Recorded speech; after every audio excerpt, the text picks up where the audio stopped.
all souls, all play. Welcome to Soul Guide with Vondie Lozano, a show about past lives, life between lives, and this life. Hey, everybody, I'm Vondie, and so glad you're here with me today. This month, we're talking about play. And in Molly's session last week, we heard her say that they told her, all souls, all play on the other side. So there were some things I wanted to share with you about playing. So let me click up my slides. I can't believe this is episode 10 of Soul Guide, but I'm really happy that you're here with me. So, I wanted to say a little bit about some of you know I found Michael Newton through my own mediumship training after I lost my dog and went to see a medium. And I was so enamored with connecting with the other side. I actually trained with him for a while. And the first workshop I went to, we thought it was going to be like a sit down discussion. He put on Dancing Queen from ABBA and made us dance around the room in his apartment because he said souls on the other side function at a much higher vibrational level and we're down here, and we needed to lift our energy and our joy and our happiness and play, and that was one way that we could connect with them more easily. So I learned that in order to connect with souls, we needed to be at a little bit higher vibrational level, and play is one way that we do that. So there is mischief and play in the afterlife. Sometimes it's a single soul who's more the mischievous soul, but more often it's kind of a mischievous soul group. And sometimes those are younger groups, not always, but that's what I've seen. And they're like the pranksters, like they play tricks on the other souls and the other soul groups. And we'll say a little bit more about that in a minute. I had a spirit guide play a trick on me. Well, actually, it was a trick on my client. And I thought there was another time that a spirit guide was playing a trick on me, but it turned out he wasn't. I'll tell you about that in a minute. But the first one was I was doing a session for a friend of mine when I was still pretty new to this. And when she crossed over, it was very emotional when she met her spirit guide. But initially, she saw Jesus. And there are people who encounter who we would call Yeshua, the physical, actual being, as opposed to sort of the mythology, I guess, that later developed around Jesus. But she saw sort of the Christian Jesus of her childhood. And then it was almost like her spirit guide was wearing a mask and he was playing a trick with her. And that wasn't who her spirit guide was, but that's who initially the spirit guide presented as. So she was crying and laughing, and it was really intense and emotional. But her spirit guide was she said, he's playing a trick on me.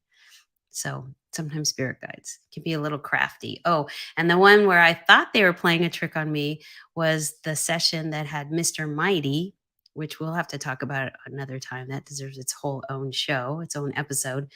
But it was someone who, when they crossed over, their spirit guide was mad at them. And I was like, that is not in the books. They did not tell us anything about that in my training. And I literally thought they were playing a trick on me. And it turned out her spirit guide was mad at her, well, probably annoyed because they said she was wasting her lives. And kind of if she didn't get it together, they weren't going to let her incarnate anymore.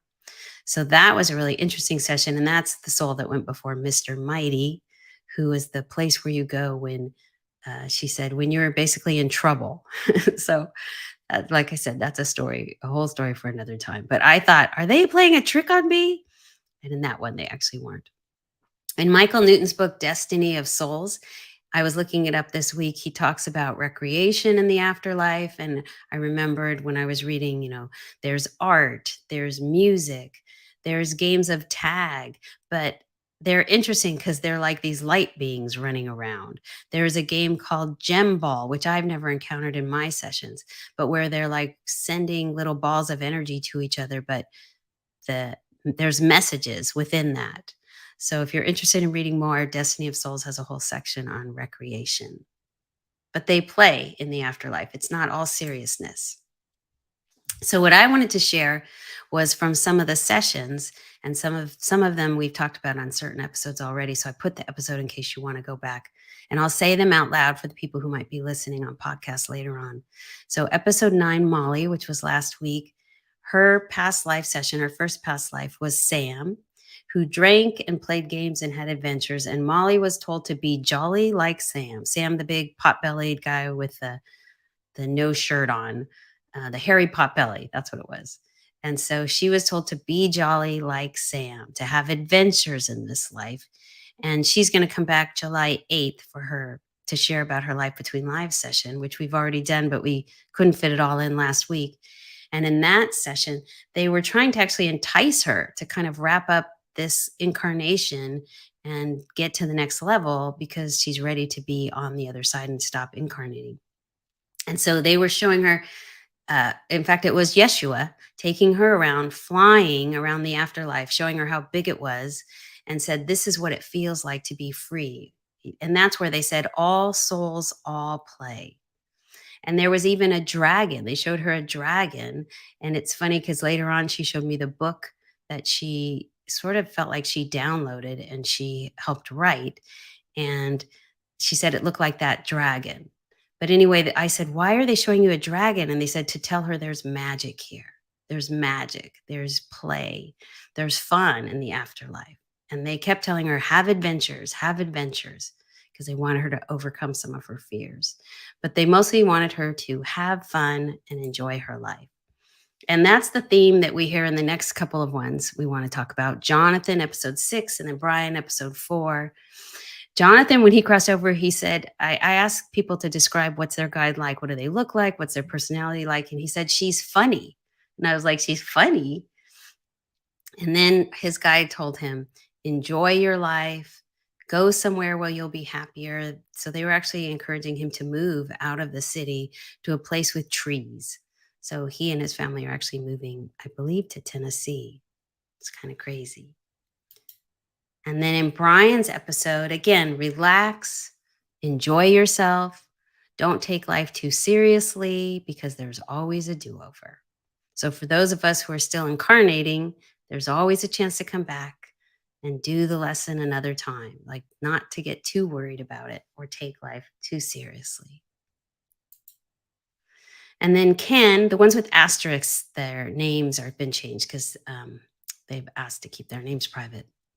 But when he crossed over into his Life Between Lives and went to his soul group, I asked, where does your soul group meet? What is it like?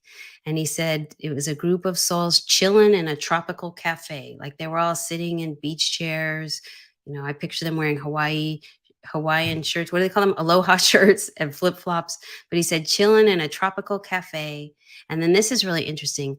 They laughed and joked about their incarnations. And he said it felt like we've done this 1,000 times. He was sitting with his soulmate, actually. Callie was his soulmate, a cousin in this life.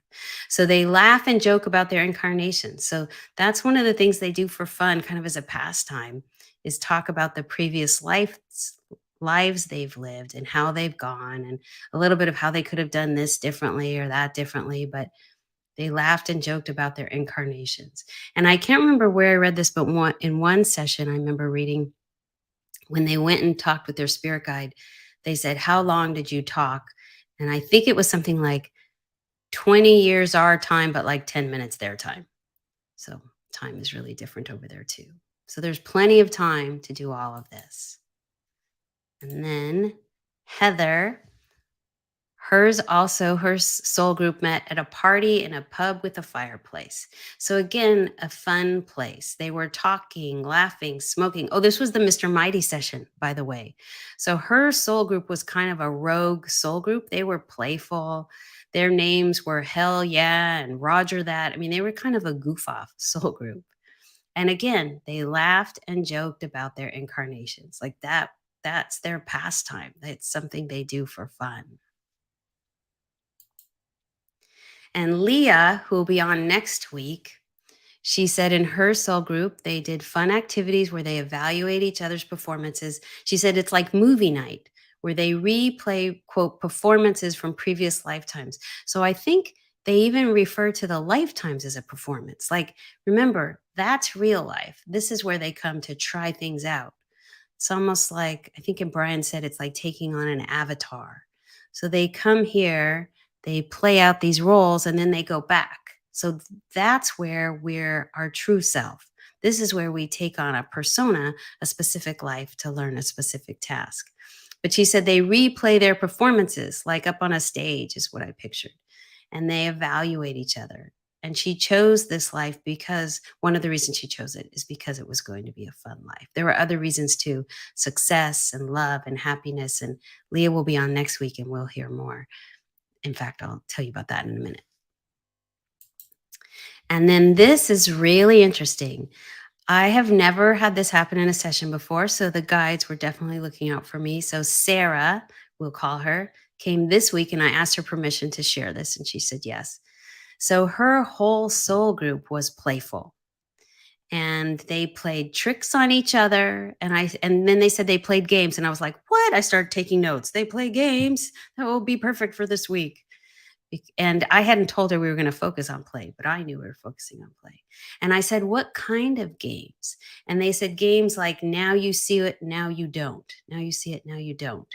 And I was asking them to explain a little bit more of it to me. And they said, skipping down to the next bullet point, is they said like signs, like they give her signs sometimes and for her to see them. And she had told me at the beginning of the session that earlier in the day she had had a Reiki session. And when the session was over, she was looking at the ceiling and she could see gold flecks all over the ceiling. Like she said, like if you were camping and you looked up at the sky and there was all the stars, only it was gold flecks. And I think they might have even been moving. And she asked the person who'd given her the session if she could see them, and she couldn't. And so in our session, I asked her soul group, were the gold flecks part of the now you see it, now you don't? And they were like, yes, that's exactly it. So those are some of the games that they play. And then they said they also do a lot of inside jokes and camaraderie. So they just kind of enjoy each other's company. They enjoy goofing around. And then they give her signs that she has to pay attention to. And one of the questions we ask is, what characteristics do you carry from life to life? And she said after the session that being playful were some of the characteristics that they carried throughout each life, her as well as the other members of her soul group. And then they even kind of played a trick on me. I didn't realize it till I got home. Is I keep my notes at my office and I reference the past life session, the notes before I start the life between life session. And so I went to pull out her past life notes and my cabinet was empty. And I was like, where are all my files? And then I remembered, oh, I think I took them home because I was going to put labels on the files, better labels. And so I had to do it. I had to ask her, can you refresh my memory? I mean, I remember most of it, but when she refreshed my memory, it all came back. But normally I have all this information right in front of me and I'm really organized. So it kind of threw me off my game a little bit. So I brought her notes home to put them with her file where I thought it was at home. And when I got home, it wasn't here either. And then I remembered, oh, I moved them to a different drawer and I completely forgot. So I felt like it was a now you see it, now you don't. And I have a really, really good memory. But that day I forgot that I had moved my notes. So I felt like when I got home, I texted her. I said, I think your soul group was even playing a trick on me and that I forgot where I put my notes. So that was just this week, a really special, really playful session that involved games and tricks. So I was wrapping up my getting ready for today this morning, and I write my notes out and I tape them behind my computer in case I need to reference them. And I felt like they were saying, okay, the whole point of telling everyone that souls play is we want you to play. They want you to play. So I added an extra card here in the presentation. So how do you play? I felt like that's what they wanted me to ask you. What is fun for you? I was looking up definitions because we're doing a blog post about this month, and it should be coming out next week. But the definition of play, play is how do they say it? Intrinsically rewarding. So there's no external reason to do it. There's no purpose. We don't get something out of it, or it's not like we get money or something. But it's just something that we do because it's enjoyable to us. So just maybe even allow yourself some time later today if you get a chance. What is fun for you? These are the questions to ask yourself. What stops you So sometimes we feel guilty, or we feel like we should be working, or there's so many other things we should be doing. I actually had another situation this week where someone was telling me exactly that they feel like they should always be working and that they're not taking care of business if they're not. So, but play is actually good for us. It's good for our brain. It's good for us in all kinds of ways. But mostly, it just replenishes our soul, and it's kind of what we're born to do. It's what we do on the other side. It's part of who we are. So, what stops you from playing, from having fun? And then maybe we just take baby steps. Like, what's one little way you could incorporate play or fun into your life? So, they wanted me to make sure and ask you those questions. So, if anybody wants to in the comments include what you like to do for play, I see some comments coming through. Oh, in fact, let me click on that. I would love to hear. So, those are the things they wanted me to make sure and mention. How do you play? What is fun for you? What stops you? And then baby steps. I love dancing, singing, and helping others. It gives me joy. Krish Pillay, thank you. Acting is okay. There's Leah. She's going to be with us next week. Acting is so fun for me. David Ortiz, I love playing music and writing songs. You know what? I was thinking of you this week, David, that you playing the guitar, you sent me a beautiful song. And sometimes those things that we're gifted at, that we also like playing at, are things that we do on the other side. That's why we're so good at it. Not to take away from how good you are at something naturally, but we often are developing these gifts from life to life and even on the other side. Oh, and I forgot to say, music is the main way we communicate on the other side. It's not with words, it's with sounds, and particularly with music and singing. And Michael Newton mentions that quite a bit. I can't remember if it's Journey of Souls. It might be Destiny of Souls because he goes into more detail. So let me look over. I see Ola from Jose. I see hi. I see Leah and David. How funny. And thank you, Emily. Let's see. How playful children are and how infectious having opportunities to play with children can be. Oh, thanks. And my wonderful assistant Leticia is back. Thank you. She's putting the comments up for us. We're so happy you're back. This makes me think of how playful children are and how infectious having opportunities to play with children can be. Yes. And I think that's because they're newer, so they haven't forgotten the lessons to play. Well, and I heard just this week, and I know this, and a lot of you know this, is that younger souls, children, they often are still very connected to the afterlife. That's where you have children who remember previous lives and other things like that, or imaginary friends. And some of that fades as they get a little older, but definitely they know how to play and they are more connected with that. And I know a lot of us came to Life Between Lives through grief, through a loss. That's what drew us to connecting with the afterlife.